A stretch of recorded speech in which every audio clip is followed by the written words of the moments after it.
السلام علیکم دوستو، لیجیے تیسرا سفرنامہ بابر کا آپ کی خدمت میں پیش ہے۔ دسمبر 1525 کے انتہائی ناخوشگوار اور سرد ترین موسم میں بابر نے اپنے لشکر کے ساتھ کابل سے کوچ کیا اور ہندوستان کی طرف روانہ ہوا۔ سب سے پہلے وہ بگرام یعنی پشاور پہنچا۔ یہاں لشکریوں کا پڑاؤ کر کے لشکریوں کو آرام کرنے کا موقع دیا۔ اس کے بعد دریائے کابل کے کنارے کنارے اس نے مشرق کا رخ کیا۔ یہاں راستے میں اس نے چند گینڈوں کا بھی شکار کیا۔ ایک گینڈا انہوں نے پکڑا اور بابر چاہتا تھا کہ گینڈے اور ہاتھی کی لڑائی کا نظارہ کرے۔ کہتے ہیں گینڈا پہلے تو ہاتھی پر حملہ آور ہونے کے لیے اس کی طرف بڑھا، لیکن جب مہاوتوں نے ہاتھی کو آگے بڑھایا تو گینڈا ہاتھی کے سامنے سے ہٹ کر بھاگ گیا۔ اس سے مورخین نے اندازہ لگاتے ہیں کہ اس زمانے میں ان علاقوں کے اندر گینڈوں کے علاوہ اور بھی جنگلی جانور رہتے تھے۔ پشاور سے کوچ کرنے سے پہلے بابر نے اپنے چند لشکریوں کو مقرر کر دیا کہ وہ دریائے سندھ کے کنارے کشتیوں کا پل بنائیں۔ ساتھ ہی جب لشکر دریائے سندھ کو عبور کرے تو گنتی کرتے جائیں کہ کتنے آدمیوں نے بابر کے ساتھ دریا پار کیا ہے۔ لہذا دریائے کابل کے ساتھ ساتھ مشرق کی طرف سفر کرتے ہوئے آخر دریائے سندھ کے کنارے آ گئے۔ اس وقت تک اس کے لشکریوں نے دریائے سندھ پر کشتیوں کا پل تعمیر کر دیا تھا۔ کہتے ہیں کہ سنیچر کے روز بابر نے دریائے سندھ کو پار کیا اور دوسرے کنارے پر اترا۔ جن لوگوں کو اس نے دریا پار کرنے کے بعد اپنے لشکریوں کو گننے کا حکم دیا تھا، انہوں نے بابر کو خبر دی کہ لشکر میں چھوٹے بڑے لشکری اور نوکر سب ملا کر 12,000 لوگ ہیں۔ اب بابر اپنے لشکر کے ساتھ پنجاب میں داخل ہوا۔ کہتے ہیں اس سال میدانی علاقوں میں کم اور کوہستانی علاقوں کے قریب قریب بارشیں خوب ہوئی تھی، لہذا بابر اور اس کے لشکریوں کو گھوڑے کے لیے اچھی خاصی مقدار میں گھاس مل گئی تھی۔ بابر اب اس شاہراہ پر سفر کر رہا تھا جو سیالکوٹ کی طرف جاتی تھی۔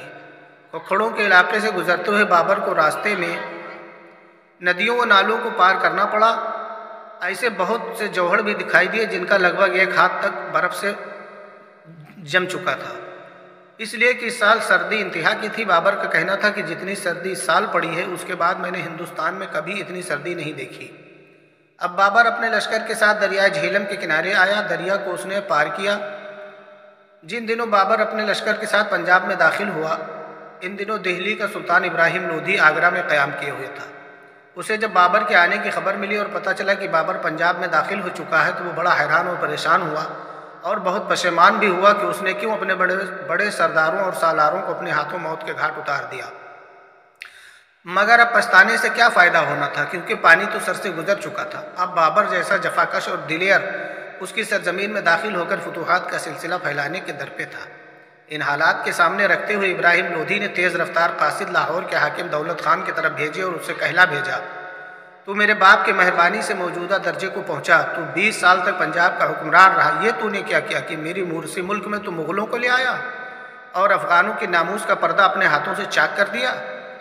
اب میں ماضی کی ساری تلخیوں اور زیادتیوں کو بھلاتا ہوں اور تجھ سے صلح کرتا ہوں اور وعدہ کرتا ہوں کہ تیرے اور تیرے بیٹوں کے حق میں بدسلوکی کا خیال تک کبھی دل میں نہیں لاؤں گا۔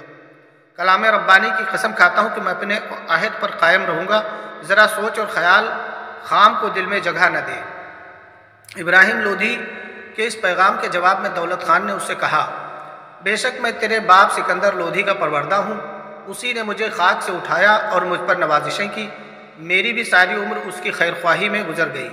وہ اپنے عمرہ کا کس قدر خیال رکھتا تھا اور ان کی کس قدر دلجوئی کرتا تھا یہ تو بھی جانتا ہے۔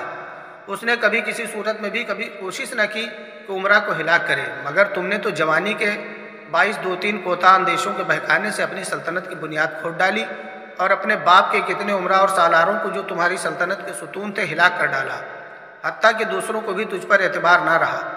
ابراہیم لودھی اور مغلوں کو میں نہیں لایا بلکہ تیرے ناپسندیدہ افعال لائے ہیں۔ دولت خان کی طرف سے جواب ملنے کے بعد ابراہیم لودھی نے دولت خان کو لاہور کی گورنری سے محروم کرنے کی غرض سے ایک لشکر روانہ کیا اور اس لشکر کا سالار اس نے اپنے ایک سالار بہار خان کو مقرر کیا۔ ابراہیم لودھی کا لشکر جب لاہور کے قریب پہنچا تو اس وقت بابر کے لشکر کا ایک حصہ بھی وہاں پہنچ چکا تھا۔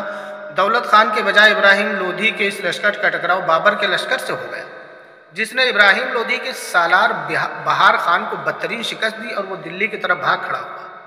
اس شکست کے بعد بابر اور اس کے لشکریوں کے حوصلے بڑھ گئے۔ بابر آگے بڑھا۔ اب لاہور پر ایک طرح سے اس کی حکومت ہو چکی تھی۔ بابر نے دشمن کی شکست سے فائدہ اٹھاتے ہوئے فوراً دیپال پور پر حملہ کر کے اس پر بھی قبضہ کر لیا۔ دیپال پور میں دولت خان اور اس کے دونوں بیٹے غازی خان اور دلاور خان بابر کی خدمت میں حاضر ہوئے۔ دولت خان تو یہ امید لگائے بیٹھا تھا کہ ابراہیم لودھی کو شکست دینے کے بعد ہندوستان کی سلطنت پر قبضہ کر کے بابر اسے پنجاب کی حکومت پر بحال رکھے گا، لیکن بابر نے ایسا نہیں کیا۔ بابر نے دولت خان کو لاہور کا قبضہ دینے کے بجائے اسے جالندھر اور سلطان پور میں اپنا نائب مقرر کیا۔ بابر کے اس قدم کے باعث دولت خان کے دل شکنی ہوئی اور اس نے لاہور پر دوبارہ قبضہ کرنے کے لیے روپوشی اختیار کر لی تاکہ اپنی طاقت جمع کر کے دوبارہ لاہور پر قبضہ حاصل کر سکے۔ لیکن اس کا بیٹا غازی خان بھی اس کا ہم خیال تھا، وہ بھی اس کے ساتھ چھپ گیا۔ لیکن اس کے دوسرے بیٹے دلاور خان نے اپنے باپ اور بھائی دونوں سے اختلاف کیا اور وہ بابر کا وفادار رہا اور جلندھر اور سلطان پور کی حاکمیت اس نے قبول کر لی۔ بابر نے اسے خانہ کا لقب عطا کیا۔ ادھر ابراہیم لودھی کا چچا عالم خان لودھی ابھی تک دلی کا حکمران بننے کے خواب دیکھ رہا تھا۔ اس موقع پر وہ بھی بابر کی خدمت میں حاضر ہوا اور بابر کو پیشکش کی کہ اگر وہ دلی کا تخت و تاج حاصل کرنے میں عالم خان کی مدد کرے تو عالم خان لاہور تک کا علاقہ اس کے سپرد کر دے گا، آگے کو حکمرانی بابر عالم خان کے حوالے رہنے دے۔ گویا بابر ایسا نہیں چاہتا تھا، لیکن بابر کے لیے پیشکش اس لیے اچھی تھی، یوں اسے کم سے کم لاہور تک کے علاقے پر قانونی حق حاصل ہو سکتا تھا جو اس نے تلوار کے زور پر حاصل کیا تھا۔ بابر بذات خود اس مہم میں شامل نہ ہو سکا، اس لیے کہ انہی دنوں اسے خبر ملی کہ اس کے دشمن ازبکوں نے بلخ شہر کا محاصرہ کر لیا ہے۔ اس بنا پر بابر نے واپس بلخ جا کر ازبکوں کے خلاف نبض آزما ہونے کا فیصلہ کیا اور روانگی سے پہلے اس نے اپنے سالاروں کو حکم دیا کہ وہ دلی پر حملہ کی صورت میں مکمل طور پر عالم خان کی مدد کریں۔ اب بابر کا لشکر دو حصوں میں بٹ چکا تھا، ایک حصے کو لے کر وہ بلخ کی طرف چلا گیا اور دوسرا حصہ ہندوستان میں مقیم رہا۔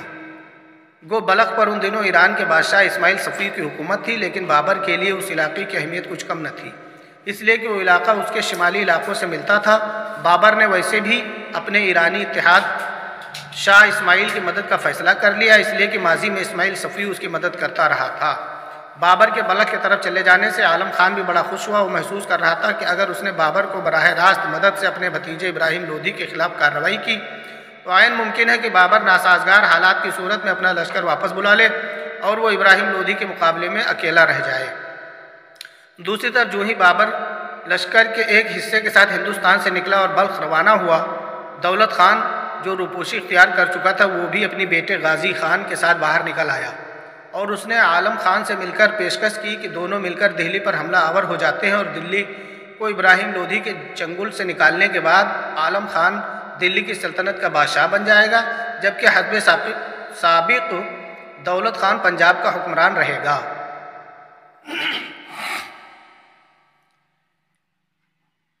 ان حالات میں یہ فیصلہ ہوا کہ دولت خان اور اس کا لڑکا غازی خان لشکر کے حصے کے ساتھ پنجاب کو اپنی گرفت میں کر لیں، جبکہ اس کے دوسرے لڑکے دلاور خان حاجی خان دلی پر حملہ آور ہونے کے لیے عالم خان کے ساتھ دیں گے۔ اس طرح بیک وقت عالم خان اور دولت خان نے دلی اور لاہور دونوں پر قبضہ کرنے کی کوشش کی اور وہ یہ چاہتے تھے کہ ابراہیم لودھی کو اپنے سامنے زیر کرنے کے بعد بابر کو بھی ہندوستان سے نکال باہر کر دیا جائے۔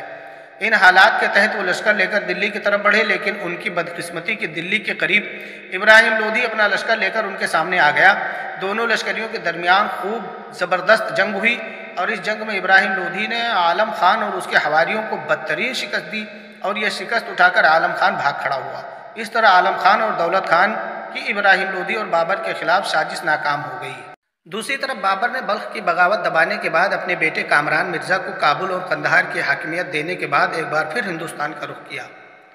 بابر سب سے پہلے سیالکوٹ پہنچا، اس لیے کہ وہ لشکر جو ہندوستان میں تھا اس وقت سیالکوٹ میں قیام کیے ہوئے تھا اور یہاں پہنچ کر اسے عالم خان کی ابراہیم لودھی کے ہاتھوں شکست کی اطلاع ملی۔ دوسری طرف دولت خان اور اس کا لڑکا غازی خان بابر کی آمد کا سنتے ہی بھاگ کھڑے ہوئے۔ انہوں نے لاہور کے اتر میں ملوٹ نام کے قلعے میں پناہ لے لی۔ اب بابر پوری طاقت و قوت کے ساتھ ہندوستان میں اپنے مخالفوں کے خلاف حرکت میں آنا چاہتا تھا۔ سیالکوٹ سے اس نے کوچ کیا اور جس قلعے میں دولت خان اور اس کے بیٹے غازی خان نے پناہ لی تھی اس قلعے کا اس نے محاصرہ کر لیا۔ دولت خان اور اس کے بیٹی غازی خان نے جب دیکھا کہ قلعے کا محاصرہ بابر نے بڑی سختی سے کیا ہے اور وہ حملہ آور ہوتے ہوئے ہر صورت میں قلعے کو فتح کرنے کی کوشش کرے گا اور قلعے کو فتح کر لے گا تو اسے جب بابر سے بچنے کی کوئی امید نہ رہی تو وہ ہتھیار ڈال دے گا۔ اس دوران تک بابر کا بڑا بیٹا ہمایوں بھی ایک اچھا خاصا بڑا لشکر لے کر بدخشاں سے آ پہنچا۔ اس طرح بابر کی طاقت و قوت میں اضافہ ہو گیا۔ یہ خبریں سن کر دولت خان قلعے سے نکل بھاگا۔ وہ بحیرہ شہر کی طرف بھاگا، لیکن اس کی بدقسمتی کے راستے میں ہی اس نے دم توڑ دیا۔ باقی ابراہیم لودھی کا چچا عالم خان رہ گیا۔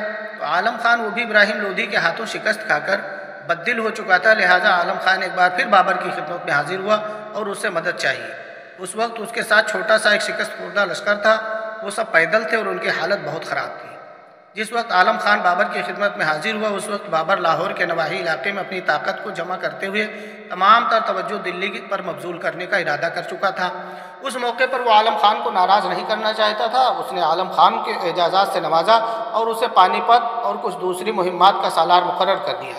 اب ابراہیم لودھی کے کان کھڑے ہو چکے تھے۔ جس وقت بابر بلخ کی بغاوت فروغ کرنے کے لیے واپس چلا گیا تھا اس وقت ابراہیم لودھی کو یہ امید تھی کہ وہ مغلوں کے حملوں سے بچ جائے گا، لیکن اب بابر دوبارہ واپس آ گیا تھا۔ تب ابراہیم لودھی نے اپنے لشکر کا ایک کافی بڑا حصہ علیحدہ کیا اور اس حصے کو اپنے ایک سالار حامد خان کی سرکردگی میں دیا اور اسے بابر پر حملہ آور ہونے کے لیے روانہ کر دیا۔ ابراہیم لودھی کا لشکر جمنا کے دائیں کنارے اور جنوب مغرب کی طرف حصار فروزہ کے رخ پر حامد خان کی قیادت میں پیش قدمی کر رہا تھا۔ بابر کو جب اس لشکر کی آمد کی خبر ملی تو اس کا مقابلہ کرنے کے لیے اس نے اپنے بیٹے ہمایوں کو روانہ کیا۔ ہمایوں اس شدت اور جرأت مندی اور بے باکی سے ابراہیم لودھی کی اس لشکر سے ٹکرایا کہ اس نے ابراہیم لودھی کے اس لشکر کو بدترین اور عبرتناک شکست دی۔ اس طرح ابراہیم کے اس لشکر کے بڑے حصے کو ہمایوں نے کاٹ کر رکھ دیا، باقی اپنی جانیں بچاتے ہوئے بھاگ کھڑے ہوئے۔ اب بابر نے امبالہ کی طرف پیش قدمی کرتے ہوئے دریائے جمنا کے کنارے پانی پت تک رسائی حاصل کر لی اور پانی پت کے میدان تک جا پہنچا۔ بابر کے لشکر کی کل تعداد اس وقت 25,000 تھی۔ دوسری طرف ابراہیم لودھی بھی اپنے لشکر کے ساتھ پانی پت کے میدان میں پہنچا۔ اس طرح دونوں لشکر ایک دوسرے کے سامنے سفارہ ہو گئے۔ 20 اپریل 1526 عیسوی کو بابر کو امید تھی کہ ابراہیم لودھی شدید حملہ کرے گا، لیکن ابراہیم لودھی میدان یوں ہی پڑا رہا، جنگ کی اس نے شروعات نہ کی۔ جب دوسری طرف بابر یوں ہی بیٹھنا نہیں چاہتا تھا، وہ فی الفور جنگ کی شروعات کرنا چاہتا تھا۔ اس نے ارادہ کیا کہ ابراہیم لودھی کے لشکر پر شبخون مارے تاکہ ابراہیم لودھی کو جنگ کے لیے مشتعل کیا جا سکے۔ بابر کی یہ چال کامیاب رہی اور 21 اپریل کو علل صبح ابراہیم لودھی کے لشکر میں ہلچل ہوئی۔ ابراہیم لودھی نے جنگ کرنے کا ارادہ کر لیا۔ اس وقت ابراہیم لودھی کے لشکر کی تعداد لگ بھگ 1 لاکھ تھی اور اس کے پاس 1000 جنگ میں حصہ لینے والے ہاتھی بھی موجود تھے، جبکہ بابر کے لشکر کی تعداد کل 25,000 تھی۔ آخرکار جنگ کا آغاز ہوا۔ بابر کے لشکر کے بائیں بازو کو ابراہیم لودھی کے لشکریوں کے ہاتھوں نقصان پہنچا، چنانچہ مرکز لشکریوں کی طرف سے بائیں بازو کی مدد کے لیے فوراً کمک پہنچائی گئی۔ اب جو مغلوں نے اپنے روایتی حملوں کی شروعات کی اور حملوں میں شدت پیدا کی تو ابراہیم لودھی کے لشکر کو پیچھے ڈھکیلنے میں کامیاب ہو گئے۔ عین اس موقع پر بابر نے اپنے توپچیوں کو توپیں چلانے کا حکم دیا۔ ایسا ہونا تھا کہ ابراہیم لودھی کے ہاتھی بھی بیکار ہو گئے اور اب ابراہیم لودھی کے لشکریوں پر مغلوں کی طرف سے توپوں کے گولوں کے علاوہ تیروں کی بارش بھی شروع ہو گئی۔ دوپہر تک گھمسان کا رن پڑا۔ آخرکار ابراہیم لودھی کو شکست ہوئی، اس کا لشکر پسپا ہو گیا۔ جنگ کے دوران ابراہیم لودھی کے 15,000 لشکری ہلاک ہوئے، وہ خود بھی زخمی ہوا اور زخموں کی تاب نہ لا کر وہ چل بسا۔ گوالیار کا راجہ بکرماجیت بھی جنگ میں ابراہیم لودھی کی مدد کر رہا تھا، وہ بھی بری طرح زخمی ہوا تھا۔ کہا جاتا ہے کہ جب بابر اور ابراہیم لودھی کے درمیان پانی پت کے قصبہ کے پورب کی جانب گھمسان کی جنگ ہو رہی تھی اور سلطان ابراہیم لودھی کے اکثر وہ بیشتر لشکری جنگ میں کام آ چکے تھے، اس کے علاوہ کچھ سالاروں اور بہت سے لشکریوں نے جو سلطان ابراہیم لودھی سے رنجیدہ خاطر تھے، بغیر لڑے ہی جنگ سے منہ پھیر کر پانی پت کے میدان سے نکل جانے میں ہی اپنی عافیت سمجھی تھی۔ اس وقت ابراہیم لودھی اپنے محافظ دستوں اور لشکر کے دوسرے جانثاروں کے ساتھ کھڑا جنگ کا نظارہ کر رہا تھا۔ اس موقع پر ابراہیم لودھی کا ایک سالار جو اس کی نگاہوں میں بڑا پسندیدہ تھا، اپنے گھوڑے کو سر پر دوڑاتا ہوا اس کے پاس آیا اور ابراہیم لودھی کو مخاطب کرتے ہوئے کہنے لگا، سلطان محترم، اس وقت ہمارے لشکر کی حالت انتہائی نازک ہے۔ لشکر کا ایک خاصا بڑا حصہ جنگ میں کام آ چکا ہے اور کچھ لشکری جنہیں ہم سے اختلاف تھے وہ میدان چھوڑ کر بھاگ چکے ہیں۔ اس موقع پر میں آپ کو مخلصانہ مشورہ دوں گا کہ بہتر ہوگا کہ آپ بذات خود جنگ سے گریز کرتے ہوئے میدان جنگ سے نکل جائیں۔ اگر کسی لشکر کا سپاہی سالار یا کسی ملک کا بادشاہ سلامت رہے